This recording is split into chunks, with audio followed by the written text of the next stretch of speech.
അസ്സലാമു അലൈക്കും വറഹ്മത്തുള്ളാഹി തആല വബറകാതുഹു. തന്നെ വിശ്വസിച്ച് തൻ്റെ കൂടെ വന്ന റസിയ, അതെ, അവളെക്കുറിച്ചോർത്ത് മുത്ത് സങ്കടപ്പെട്ടു. ആ മരുഭൂമിയിൽ ഈത്തപ്പഴത്തോട്ടത്തിൻ്റെ ഇടയിൽ ഇരുന്നവൻ ഓരോ ജോലികൾ ചെയ്യുമ്പോൾ അവനതോർത്തു. റബ്ബേ, പഠിച്ചവനെ, റസിയുടെ സ്ഥിതി എന്താണാവോ? എനിക്ക് ഏതായാലും കുഴപ്പമില്ലാത്ത പണി ഇവിടെയുണ്ട്, എന്നാലും കുഴപ്പമില്ല. അതിനെന്താ, കുറച്ചധികം വെയിൽ കൊണ്ടാലും അധ്വാനിക്കാൻ തന്നെയല്ല ഇങ്ങോട്ട് വന്നത്. എൻ്റെ കാര്യം പോട്ടെ, പക്ഷെ റസിയുടെ സ്ഥിതി എന്താണാവോ? ഷാമിലിനെ ഒന്ന് വിളിക്കുവാൻ പോലും പറ്റാത്ത അവസ്ഥ.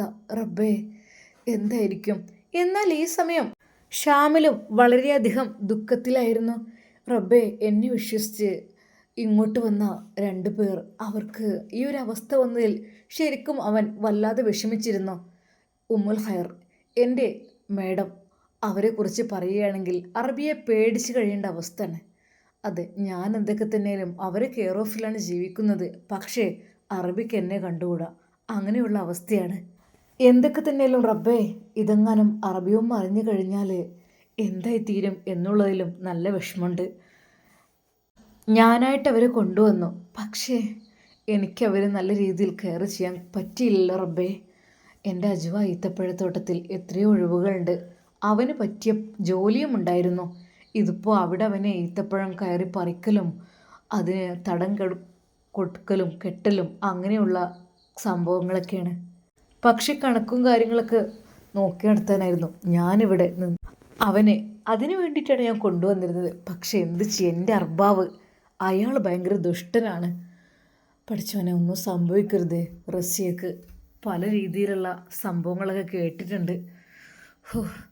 എന്നാൽ ഈ സമയം ഷാമിൽ അന്ന് ഡ്യൂട്ടിയെല്ലാം കഴിഞ്ഞ് ഉമ്മുൽ ഖൈറിൻ്റെ അരികിലെത്തി. മേഡം, മേഡം, ശരിക്കും തന്നെ മേഡെന്ന് വിളിക്കുന്ന കേട്ടപ്പോൾ അവർ വന്നു.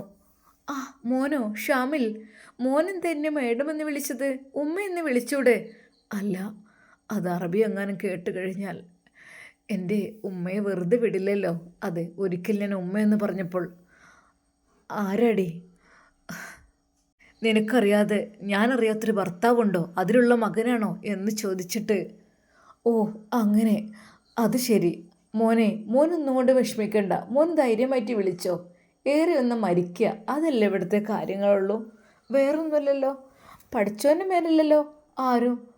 ഉമ്മ, എനിക്ക് ഉമ്മ എന്ന് വിളിക്കാനും അങ്ങേ കെട്ടിപ്പിടിക്കാനും വല്ലാത്ത ആഗ്രഹമുണ്ട് എൻ്റെ ഉമ്മയുടെ സ്ഥാനത്ത്. മനസ്സുകൊണ്ട് ഞാനത് എൻ്റെ ഉമ്മയായി നിങ്ങളെ കണക്കാക്കിയിട്ടുണ്ട്. പക്ഷേ പലർക്കും അത് ഇഷ്ടമല്ലമ്മ. എനിക്ക് പൊന്നു മോനെ, മോനൊന്നും വിഷമിക്കേണ്ട അല്ലമ്മ. പിന്നെ ഇവിടുത്തെ റസിയുടെ അവൾ കിച്ചൺ വർക്കാണ്, കിച്ചണിൽ ക്ലീനിങ്ങും കാര്യങ്ങളും. മോനെ, എനിക്ക് വേണ്ടിയിട്ടായിരുന്നു ഞാൻ അവൾ ആവശ്യപ്പെട്ടത്. പക്ഷെ അപ്പോഴേക്കും മർബാവ്, ഉമ്മ നല്ല ബുദ്ധിമുട്ടുള്ള ജോലിയൊക്കെ ഉണ്ടോ? മോനെ, ഞാൻ ആ ഭാഗത്തേക്ക് പോവാറില്ല. അവരെന്നോട് പറഞ്ഞു എനിക്കൊരു കുഴപ്പമില്ല, ഒരു ബുദ്ധിമുട്ടുമില്ല, അതൊക്കെ എനിക്ക് ഇഷ്ടമെന്നാണ് പറഞ്ഞത്. ഓഹ്, സമാധാനമായി. മറ്റത് ബുദ്ധിമുട്ടാണെങ്കിൽ പ്രയാസമായിരിക്കും എല്ലാം കൊണ്ടും, അല്ലേ ഉമ്മ? മോനെ, ഇൻഷാ അല്ലാ എല്ലാം രക്ഷപ്പെടണം എല്ലാവരും.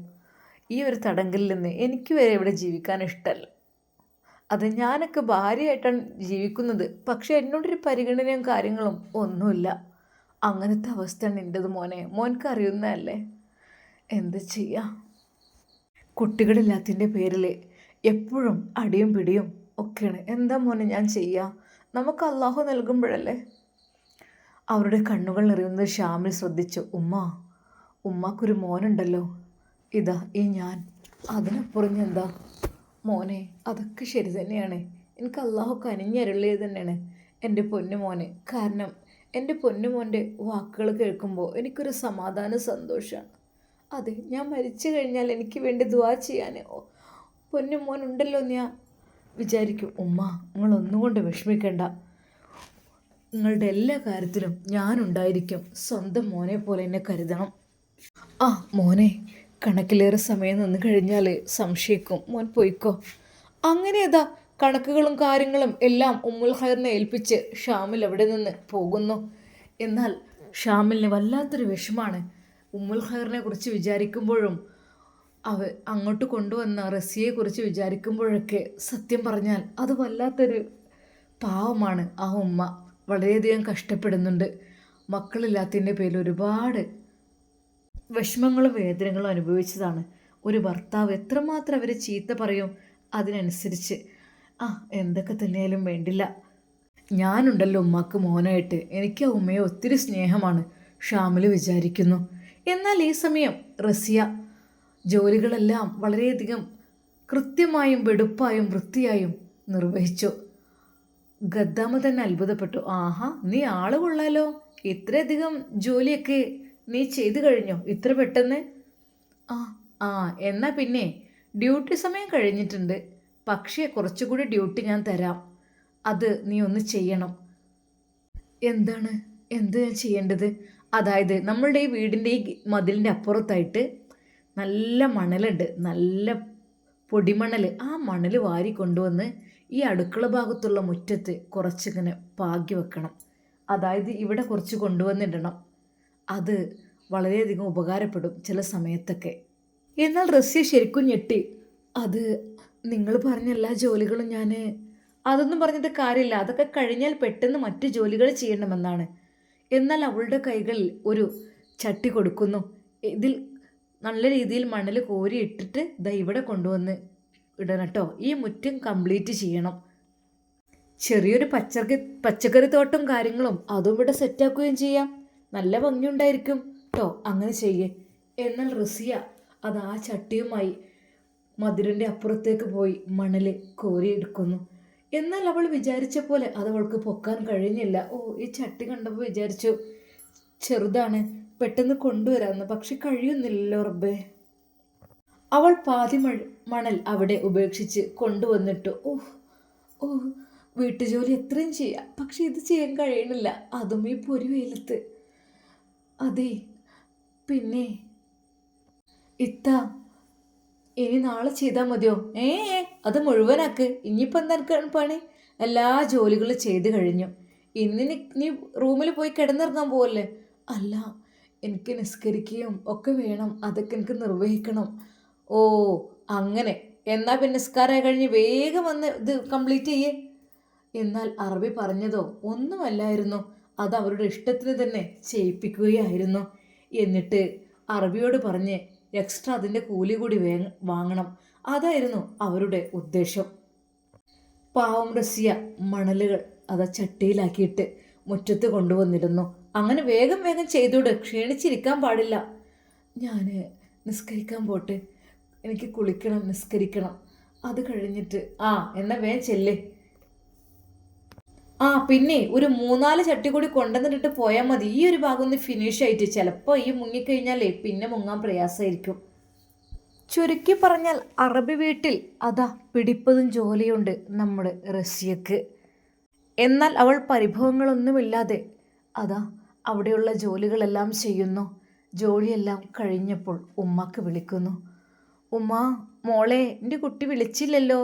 ഞാൻ വിചാരിച്ചു ഇന്നെന്തായിരുന്നോ മോൾ കുറച്ച് ലേറ്റായോ? ഉമ്മ, ഇന്നെന്താ മോളെ കുറച്ചധികം ഡ്യൂട്ടി ഉണ്ടായിരുന്നോ? അതില്ലമ്മ, ഈ നോമ്പൊക്കെ അല്ലേ, അതിൻ്റെ ആയിക്കോട്ടെ. എൻ്റെ മോള് നല്ല രീതിയിൽ ജോലിയൊക്കെ ചെയ്തോട്ടോ. എന്തായാലും ഇവിടെ കഷ്ടപ്പെടുന്ന പോലൊന്നും വരില്ലല്ലോ അവിടെ. ഇല്ലമ്മ, കഷ്ടപ്പാടൊന്നുമില്ല, ഇവിടെ സുഖമാണ് എനിക്ക്, ഒന്നും കൊണ്ടൊരു കുഴപ്പമില്ലമ്മ, ബുദ്ധിമുട്ടുമില്ല. എന്നാൽ ആ ഉമ്മ അത് കേൾക്കുമ്പോൾ പ്രാർത്ഥിക്കും, പഠിച്ചോനെ എൻ്റെ കുട്ടിക്ക് നീ സുഖമാക്കി കൊടുക്ക് റബ്ബേ, ഓൾ നീ യാതൊരു ബുദ്ധിമുട്ടിലും പെടുത്തല്ലേ അല്ലാ. എന്നാൽ അന്ന് അവൾ നിസ്കരിച്ചിരിക്കുകയായിരുന്നു. ആ ഒരു സമയത്ത് വാതിലിൽ ചെറുതായി ഒരു തട്ടുന്ന പോലെ അവൾക്ക് തോന്നി. എന്നാൽ അവൾക്ക് ഭയം തോന്നി. പഠിച്ചോനെ, അവൾ പെട്ടെന്ന് എഴുന്നേറ്റ് ലോക്ക് ചെയ്തെന്ന് ഉറപ്പുവരുത്തി. എന്നാൽ ആരായിരിക്കും? വീണ്ടും അത് മുട്ട് കേൾക്കുന്നു. അവൾ ആ നിസ്കാരപ്പായോട് തന്നെ നിസ്കാര കുപ്പായം ഇട്ടുകൊണ്ട് എഴുന്നേറ്റ് വാതിൽ തുറന്നപ്പോൾ മുന്നിൽ അർബാവും. റസിയ, എനിക്ക് നിന്നോട് കുറച്ച് കാര്യങ്ങൾ പറയാൻ വേണ്ടിയിട്ട് ഞാൻ വന്നത്. എന്താ അർബ? അതായത് നീ വന്നതിന് ശേഷം ഇവിടെ ആകെ നീറ്റ് ആൻഡ് ക്ലീനാണ്, വളരെയധികം വൃത്തിയും വെടുപ്പും ഒക്കെ ഉണ്ട്. ചുരുക്കി പറഞ്ഞാൽ നീ നല്ലൊരു പെണ്ണ്, നിൻ്റെ മനസ്സാണ് ഇവിടെ കാണുന്നത്, നിൻ്റെ മനസ്സിലുള്ള ക്ലിയർ ഈ ഒരു വീട്ടിലിപ്പോൾ കാണുന്നുണ്ട്. ആ അപ്പം എന്തൊക്കെ തന്നെയാലും ഇന്നാ ഇത് പിടിച്ചോ എന്ന് പറഞ്ഞിട്ട് അദ്ദേഹം അതാ കുറച്ച് ദിർഹംസ് എടുത്തിട്ട് അവളുടെ കൈകളിലേക്ക് കൊടുക്കുന്നു. ഇത് അത് റസിയ, നിന്റെ ജോലി വളരെയധികം കറക്റ്റും പെർഫെക്റ്റും ആണ് എന്നതിനുള്ളത് ഒരു പാരിതോഷികമായിട്ട് സ്വീകരിക്കണം. ഇന്ന അവളുടെ കൈകളിൽ പെട്ടെന്ന് തന്നെ അത്രയും ക്യാഷ് കിട്ടുന്നത് അവൾ ഒരിക്കൽ പോലും വിചാരിച്ചില്ല. എന്നാൽ അവൾക്ക് ചെറിയൊരു ഭയം തോന്നി. അത് ഒന്നുമില്ല, നീ ധൈര്യമായിട്ട് എടുത്തോളൂ എന്ന് പറഞ്ഞിട്ട് അദ്ദേഹം അപ്പുറത്തേക്ക് പോയി. അവൾ ഒരു നിമിഷം അവളുടെ കൈകളിൽ പിടിച്ചിട്ട്, റബ്ബേ, ഇതിപ്പോൾ എൻ്റെ കൈകളിൽ ഇത്രയധികം ക്യാഷ് തന്നാൽ ഇതിപ്പോൾ ഞാൻ എന്ത് ചെയ്യും? എനിക്കൊന്നും അറിയുന്നില്ലല്ലോ റബ്ബേ. ഇത് പരീക്ഷിക്കാൻ വേണ്ടി തന്നതായിരിക്കുമോ? ഇവിടെ അറബികളെന്ന് വെച്ചാൽ പലയിടത്തും പല സ്വർണവും ക്യാഷൊക്കെ ഇട്ട് പരീക്ഷിക്കും എന്നൊക്കെ പറഞ്ഞിട്ടുണ്ടല്ലോ. പക്ഷേ ഇതിപ്പോൾ അദ്ദേഹം നേരിട്ട് തന്നത് എന്തിനായിരിക്കും? അവളുടെ മനസ്സിൽ പല ചിന്തകൾ അങ്ങനെ വന്നുകൊണ്ടിരുന്നു. അതെ, ഇതിപ്പോൾ നാട്ടിലേക്ക് അയച്ചാൽ ഒരു സംഖ്യ ഉണ്ടാവും. എൻ്റെ വീട് ഒന്ന് പുതുക്കി പണിയാൻ അതൊക്കെയുള്ള സംഖ്യയൊക്കെ ഇതിലുണ്ടാകും. പക്ഷേ ഇത് അദ്ദേഹം തന്നതൊക്കെ തന്നെയാണ്. എന്തായാലും വേണ്ടില്ല, ഇവിടുത്തെ ബീവി ഉമ്മുൽ ഖൈറിനോട് ചോദിച്ചു നോക്കാം. എന്നാൽ നിസ്കാരം കഴിഞ്ഞ് അവൾ പെട്ടെന്ന് ഉമ്മുൽ ഖൈർ ബീവി താമസിക്കുന്ന ആ ഒരു സെക്ഷനിലേക്ക് എത്തി. ബീവി, മേഡം. അതെ, കേട്ട് പരിചയമുള്ള ആ ശബ്ദം, അത് റസിയുടെ ശബ്ദമല്ലേ? അവർ പെട്ടെന്ന് വന്ന് വാതിൽ തുറന്നു. ആ മോളെ, എന്തായി, ജോലിയൊക്കെ കഴിഞ്ഞോ? ആ ജോലിയൊക്കെ കഴിഞ്ഞു, ഇന്ന് കുറച്ചും കൂടെ ഡ്യൂട്ടി കൂടുതലുണ്ടായിരുന്നു. ആ മോളിരിക്കേ വാ. സ്നേഹത്തോടെ ഉമ്മുൽ ഖൈർ അവരെ സ്വീകരിച്ചു. അതെ മോളെ, മോൾക്ക് കുടിക്കാൻ എന്താ വേണ്ടത്? ഒന്നും വേണ്ട ഉമ്മ, നിങ്ങളൊന്ന് കാണാൻ വേണ്ടി വന്നതാണ്. അതായത് ആ ഒരു ക്യാഷ് എടുത്തിട്ട് അവരെ കാണിക്കുന്നു. ഇത് എനിക്ക് അർബ തന്നതാണ്. അപ്പോൾ എനിക്കൊരു ഉപയോഗിക്കാനൊക്കെ ഒരു പേടി തോന്നുക. മോളെ എന്തിന്? നിനക്ക് ഇഷ്ടപ്പെട്ട് തന്നതാണെങ്കിൽ മോള് വാങ്ങിക്കോ. എന്നാൽ റസിയെക്കുറിച്ച് അപ്പോൾ തന്നെ ഉമ്മുൽ ഖൈറിന് മനസ്സിലായി. കാരണം സത്യസന്ധമായ കുട്ടി.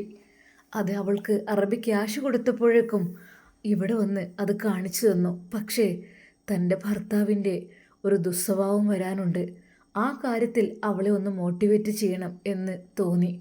കാരണം ആദ്യം ഒരു പക്ഷേ പണം കൊടുത്തിരിക്കും, പിന്നീട് അങ്ങോട്ട് പതുക്കെ പതുക്കെ പറയാൻ പറ്റില്ലല്ലോ റബ്ബേ. അല്ലാ, ഇബ്ലീസിൻ്റെ ഷർറിനെ തൊട്ട് കാത്തുരക്ഷിക്കണേ അല്ലാ. എന്നാൽ ഉമ്മുൽ ഖൈർ അവളോട് പറയുന്നു, മോളെ, നമ്മൾ ഒരു പക്ഷേ നമ്മൾക്ക് ചില ആളുകൾ പെട്ടെന്ന് എന്തെങ്കിലുമൊക്കെ സന്തോഷിപ്പിക്കാൻ വേണ്ടി തരും. അതിനൊന്നും നമ്മൾ പെട്ടെന്നങ്ങ് വീണ് പോരുത്. അത് എന്ത് നമുക്ക് കിട്ടുകയാണെങ്കിലും അത് തന്നോടുള്ള ഇഷ്ടം കൊണ്ടാണ്, അല്ലെങ്കിൽ തന്നോട് കൂടുതൽ അടുപ്പുണ്ടായിട്ടാണ്, തൻ്റെ ജോലി ഇഷ്ടപ്പെട്ടത് കൊണ്ടാണ് എന്ന് മാത്രം വിചാരിക്കരുത്. പല രീതിയിലുള്ള മനുഷ്യന്മാരുണ്ടാവും. എല്ലാത്തിൻ്റെയും ബാക്കിൽ ഒരു കണ്ണ് അത് വേണം. അതായത് നമുക്ക് എന്തൊക്കെ തന്നെ ആരെങ്കിലുമൊക്കെ തരികയാണെങ്കിലും അവരുടെ ഒരു ഉദ്ദേശം ഉണ്ടാവും, എന്തുകൊണ്ടാണെന്നുള്ള. അതുകൂടി കരുതുന്നത് മോള് നല്ലതായിരിക്കും കേട്ടോ മോൾക്ക്. ശരിക്കും ഉമ്മുൽ ഖൈറിൻ്റെ വാക്ക് കേട്ടപ്പോൾ റസിയക്ക് തോന്നി, മേഡം, അത് എങ്ങനെ തിരിച്ചറിയാനാ? മോളെ ഒന്നുമല്ല, നോക്ക്, നമ്മൾ ശ്രദ്ധിക്കുക. നമ്മൾ ഒരാൾ വേണ്ടാത്ത രീതിയിൽ നോക്കുകയാണെങ്കിലും നമ്മളെ വേണ്ടാത്ത രീതിയിൽ ഒരാളെ സ്പർശിക്കുകയാണെങ്കിലും നമുക്ക് പെട്ടെന്ന് അത് തിരിച്ചറിയാൻ കഴിയും അല്ലേ? അതിൽ നിന്നൊക്കെ കഴിയുന്നതും അങ്ങ് മാറി നിൽക്കാൻ ശ്രമിക്കുക. അങ്ങനെയൊക്കെ കേട്ടോ. പിന്നെ മോളോട് എനിക്ക് എൻ്റെ പൊന്നു മോളെ പോലെ തന്നെയാണ് പറയാനുള്ളത്. അതായത് നിൻ്റെ തടി നീ നോക്കിക്കോ. ഏതൊക്കെ തന്നെ ജോലി ചെയ്യുകയാണെങ്കിലും നിൻ്റെ ശരീരം ഒരുപാടങ്ങ് എല്ലാ അവസ്ഥയിൽ നോക്കുകയാണെങ്കിലും നമ്മൾ നമ്മുടെ ശരീരത്തിനെ കുറച്ച് സംരക്ഷിക്കണം. മനസ്സിലായില്ല മോളെ? റസിയയ്ക്ക് എന്തൊക്കെയോ ഒരു പന്തികേട് തോന്നി. മേഡം, അപ്പോൾ ഇത് മോളതെടുത്തോ? മോൾക്ക് സന്തോഷകരമായി തന്നതല്ലേ? പക്ഷേ മോളെ, ജീവിതം ഒന്നേ ഉള്ളൂ. അത് നാം നല്ല രീതിയിൽ സംരക്ഷിക്കണം. ഒരിക്കൽ പോലും അതിലൊരു പോറലോ ഒരു വീഴ്ചയോ വരാൻ പാടില്ല. മോള് ശ്രദ്ധിക്കണം കേട്ടോ. എന്നാൽ ഉമ്മുൽ ഖൈർ പറയുന്നതിൽ എന്തൊക്കെയോ ഒരു കാര്യമുണ്ടെന്ന് അവൾക്ക് തോന്നി. അവൾ അന്ന് തൻ്റെ റൂമിലേക്ക് പോയപ്പോൾ ഗദ്ദാമ, അല്ല, എവിടെയായിരുന്നു റസിയ ഇതുവരെ? റസിയ ഇതുവരെ എവിടെയായിരുന്നു? എങ്ങോട്ടാണ് നീ പോയത്? അത് ഞാൻ പറയണം. എന്താ നിൻ്റെ കയ്യിൽ? അവളുടെ കൈകളിൽ നിന്ന് അതാ ആ ഒരു നോട്ടുകൾ അവൾ പിടിച്ചു വാങ്ങുന്നു. ഇതെവിടുന്ന നിനക്ക്? നീ എന്തത് മോഷ്ടിച്ചു കൊണ്ടുവന്നാണോ? ഏയ് അല്ല. പിന്നെ പിന്നെ എന്താ? മോഷ്ടിച്ചു കൊണ്ടുവന്നാണെങ്കിൽ സത്യം പറയണം. അതെ, ഇവിടെ നിന്റെ കള്ളത്തരങ്ങളൊന്നും നടക്കില്ല കേട്ടോ. ഇതെനിക്ക് അർബാവ് തന്നാണ്. അർബാവ്? ആ ഒരു പിശുക്കനായ അറബി നിനക്ക് ഇത്രയധികം പണം തരിക അല്ലേ? എനിക്ക് വരെ ഇത് കിട്ടിയിട്ടില്ല, പിന്നെ എങ്ങനെ നിനക്കായിട്ട് കിട്ടുക? ഒരിക്കലും നിനക്ക് കിട്ടില്ല. ഇത് നീ മോഷ്ടിച്ചതാണ്. നീ ഇപ്പോഴേ ഒരു കള്ളിയായല്ലോ, ഇവിടെ വന്ന് കയറിയിട്ടേ ഉള്ളൂ. ഏയ് അല്ല, ഒരിക്കലുമല്ല, ഞാനത് മോഷ്ടിച്ചതല്ല, സത്യമായിട്ടും അതെനിക്ക് അറബി തന്നതാണ്. അത് അറബിയോട് ചോദിച്ചാൽ നീ അതല്ല അതിനപ്പുറവും പറയും. അതെ, നിന്റെ കാര്യങ്ങളെക്കുറിച്ച് എന്തായാലും ഇവിടെ നോട്ട് ചെയ്ത് വെക്കുന്നത് നല്ലതാണ്. ആ ശരിക്കും അവിടുത്തെ ഗദ്ദാമ്മ അവളെ പേടിപ്പിച്ചു. അത് ഞാൻ ഒരിക്കലും എന്തായാലും വേണ്ടില്ല, അവിടെ വെച്ചേക്ക്. മോഷ്ടിച്ച പൈസ എനിക്കൊന്നും വേണ്ട. അത് എനിക്ക് അറബി തന്നതാണ്. നിങ്ങൾ വേണ്ടാത്തതൊന്നും പറയരുത്. ഓഹോ, നീ എന്നെ ചോദ്യം ചെയ്യാൻ മാത്രമായോ?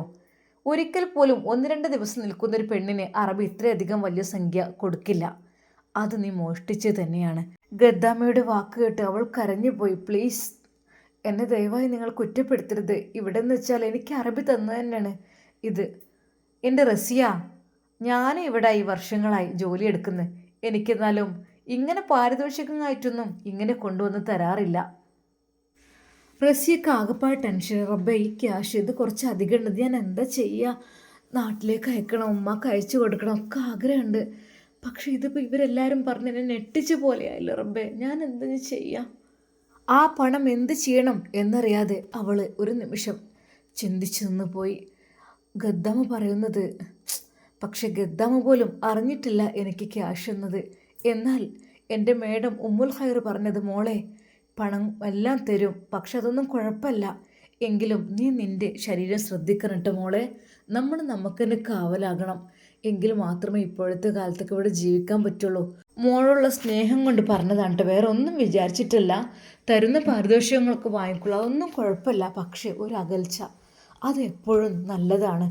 അല്ലെങ്കിൽ പല വീടുകളിലും പല രീതിയിലുള്ള കാര്യങ്ങളൊക്കെ ഉണ്ടല്ലോ. അത് പലർക്കും പ്രാവർത്തികമാക്കുന്നതിൽ ഒരു തെറ്റും ഉണ്ടാവില്ല. കാരണം നമുക്ക് അള്ളാഹു സുബ്ഹാനഹു വ തആല നമ്മൾ എന്തിനങ്ങോട്ട് വിട്ടത്? അതെ, അവനക്കനുസരിച്ച് ജീവിക്കാൻ വേണ്ടിയിട്ട്. അല്ലാതെ ഒരിക്കൽ പോലും അവനാൻ്റെ ഇഷ്ടങ്ങളും സുഖങ്ങളും മാത്രം നോക്കി ജീവിക്കാൻ നമുക്ക് അനുവദനീയമല്ല. അതുകൊണ്ട് തന്നെ മോളെ റസിയ, നിന്നെക്കുറിച്ച് എനിക്ക് കുറേയൊക്കെ മനസ്സിലാകുന്നുണ്ട്. നിനക്ക് അള്ളാഹുവിനെ ഭയമുള്ള കുട്ടിയായിട്ടാണ് ഞാൻ കാണുന്നത്. അതുകൊണ്ട് മോളെ, നീ നിൻ്റെ കാര്യം നോക്കണം കേട്ടോ. ഒന്നിലും പെട്ടുപോകരുത്, വീണു പോകരുത്. റസിയക്ക് നല്ല ഉപദേശമാണ് ഉമ്മുൽ ഖൈർ കൊടുത്തത്. പക്ഷേ ആരാരും അറിയാതെ. ഒരു പക്ഷേ അറബി അറിഞ്ഞാലും അത് പ്രശ്നമായിരിക്കും, ഗദ്ദാമ അറിഞ്ഞാലും പ്രശ്നമായിരിക്കും. എങ്കിലും റസിയയെ ആ ജോലിയിൽ നിന്ന് രക്ഷപ്പെടുത്തണം എന്ന് തന്നെയായിരുന്നു ഉമ്മുൽ ഖൈറിൻ്റെ ആഗ്രഹം. ഇൻഷാ അല്ലാഹ് ഉമ്മുൽ ഖൈറിൻ്റെ ആഗ്രഹം പോലെയൊക്കെ നടക്കുമോ? നമുക്ക് കാത്തിരുന്ന് കാണാം. അതുവരേക്കും എല്ലാവർക്കും അസ്സലാമു അലൈക്കും വറഹ്മത്തുള്ളാഹി തആല വബറകാതുഹു.